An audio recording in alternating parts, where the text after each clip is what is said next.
Sarah Dorner is the wife of Christopher Powell. He was on that Air Canada flight that crashed last night at LaGuardia, and she is on the line. Thank you so much for your time this afternoon. I can imagine this is a very, very difficult day. First of all, how is your husband? Is he okay, and where is he? Yeah, he's in New York. He's doing okay. He's trying to be doing as many normal things with the meetings he had planned, just to also connect with people. It's really hard to go through something like this, and just making sure that's going on. We were very fortunate in that we heard of the incident when he called us. So he was able to call us right away and say, "I'm fine. I was just in a plane crash, and I've been helping people." How's that for a phone call? "I'm fine. I was just in a plane crash." Yeah, that's what I woke up. My kids were still awake because they were studying for exams, but I was already asleep at that point. But it woke me up, and I'm glad I took that call. Yeah. Do you know what? I mean, is he okay? Did he sustain any injuries? Well, he has a black eye. That's it? His face, that's how he. One of my daughters asked, "Well, how did you know the plane was messed up?" And he said, "Well, my face smashed into the seat in front of me." And that's how they were alerted to this. They just basically crashed. And so he lost his glasses. They smashed in his face. But he was right behind. He was one row back from the emergency exit and the right by the wing. So he was able to. Was one of the other passengers, and so it was really good. As the passengers did manage to figure out a way of helping each other. Because the crew was at the front of the plane, and that's the tragedy here. Yeah. Our heart goes out to all of the family members of the pilots. But the passengers, were able to. Another passenger opened up the exit, and then they were at the wing, and so they slid off. So my husband went down, and there was a bit of a jump at the end. So some passengers were a bit, according to him, they were a bit reluctant because there's to slide down a wing and jump off. So he stood at the bottom, and he was encouraging people to come out, and he would catch them. He was like, "Come on, catch them." Wow. So he was there. So they managed to find a way to get, and they were able to get out before. So the wing at the beginning wasn't.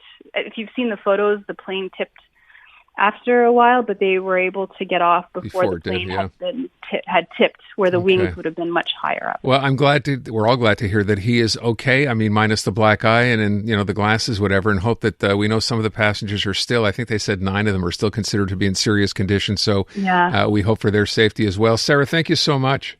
Yeah, thanks. All right, there you go. That is the wife of a man who was on that plane, who is, at the end of it all, okay. When she talked about getting off the wing, and I want to go to Phyl Durdey if we can. This is a fairly small plane. I understand there were 92 passengers on this plane. Phyl, just to explain, we know that one of the flight attendants here, literally in her jump seat, still strapped in, ended up, of course, being catapulted down the runway. So in a case like this, in an emergency, it's not as if the crew could say, "Okay, slide down the exits." You kind of had to take that upon yourself as a passenger here. Yes, good afternoon. Yeah, definitely. The thing is that before the flight attendants go, we get underway. The flight attendants come and give the passengers that are sitting in the exit row. They give them a briefing on how to open the emergency exits and what to do in the event of an incident like this. So. Because the flight attendants were disabled or they were not able to help the passengers, they took it on themselves, but they did a good job of getting everybody out. So, look, I don't know how many people have seen the video. It's one thing to hear about the accident and how it happened. It's another to see the video. I mean, it's devastating when you consider that lives were lost. I'm going to play some of the chatter between the air traffic controller as we try to understand why this happened. From what you've seen, what happened here? Well, as the aircraft was on approach, it was clear to land, runway 04, and then about 15 seconds later, 20 seconds later, then the fire truck calls the air traffic controller and asks for clearance to cross runway 0422. And the clearance was given, and it was about 15 seconds after that's when the air traffic controller realized what happened and tried to communicate to the truck to stop. By looking at the video, what I've noticed is that the Delta taxiway that they're on is actually angled, and it's angled away from the path of the CRJ. So it goes to say that if the guy in the right-hand seat of the fire truck looked out, he might not have seen that aircraft coming, and that's why, as he went onto the runway, the impact happened. Wow. So thank you for that, because if you see the video, the first thing I think we would ask is, how did you not see that plane, which was basically perpendicular to you, coming down at pretty good speed as well? It had just landed. So that's the explanation, that road, that traffic that he would have crossed would have prevented him from seeing the plane?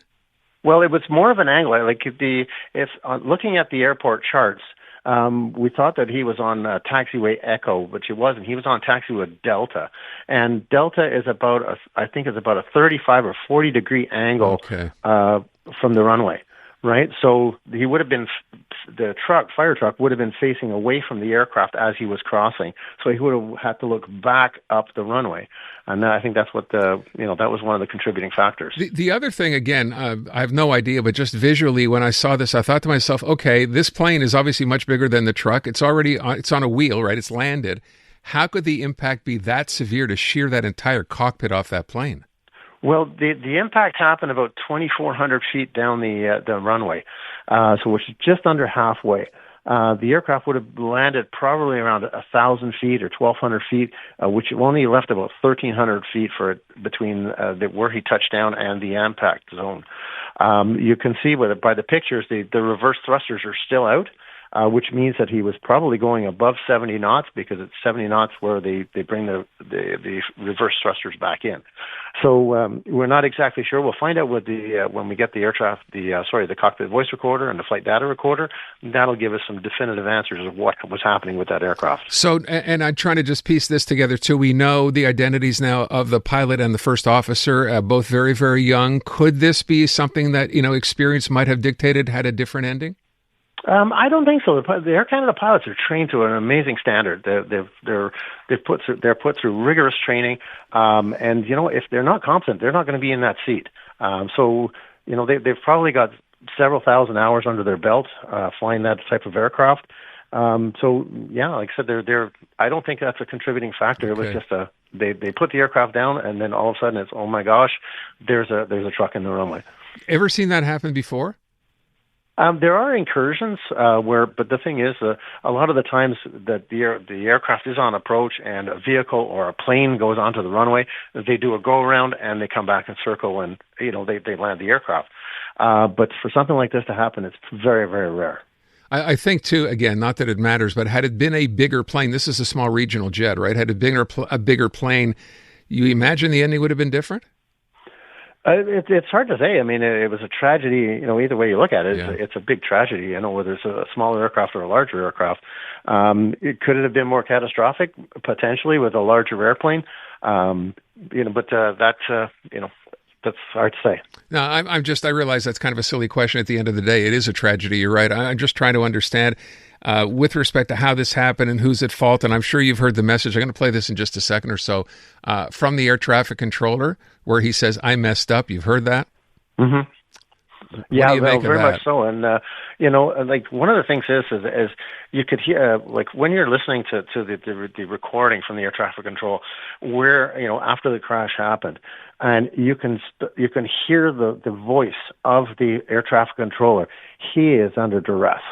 You can hear it in his voice where he knows he's made a mistake, and you can hear him like struggling to talk. Stop, stop, stop. He said that many, many times, and it didn't happen. Phil, thank you so much. Appreciate your take on this. Great. Thanks for having me. Thank you, Phyl Durdey, aviation safety expert. By the way, that exchange between the air traffic controller and, well, this is how it sounded. Truck 1 and Company, LaGuardia Tower, requesting to cross 4 at Delta. Truck 1 and Company, cross 4 at Delta. Truck 1 and Company, crossing 4 at Delta. Frontier 4195 to stop there, please. Stop, Truck 1, stop. Stop, Truck 1, stop. Stop, Truck 1, stop. Delta 2603, go around, runway heading 2000. Jet 646. Jet 646, I see you collide with a vehicle here, just hold position, I know you can't move. The vehicle's there responding to you now. Is the runway closed? Delta 2603, go around, runway heading 2000. Heading 2000, go around, Delta 2603. LaGuardia Tower. Truck 32, runway 4 is closed, correct? Yes. Go on to runway 4 now. Proceed on runway 4. You have access. Frontier 4195, I got the word that we're going to be closed for a little while. If you want prepared to return to the ramp, let me know. Yeah, we got stuff in progress for that, man. That wasn't good to watch. Yeah, I know I was here. I tried to reach out to my stuff, and we were dealing with an emergency earlier, and I messed up. No, man, you did the best you could. I messed up. No, man, you did the best you could. Trying to tell that fire engine that was heading to another emergency to stop, but the message came too late, and that's what the Air Canada plane crashed into, and that's what this is all about now. Pilot, co-pilot, both losing their lives, and many, many injured. Tough to hear, tough to watch. I'm not suggesting you watch it because it's very difficult to watch, but that there's a security camera, CCTV camera, that captured that whole thing, and it's tough. Send our best, our condolences as well to the families of those involved. I know CEO Michael Russo of Air Canada issued a statement earlier today as well. And again, we'll wait. We have to wait to find out exactly what happened here, but a terrible, terrible situation. Unmistakably Canadian. It's the music that raised you.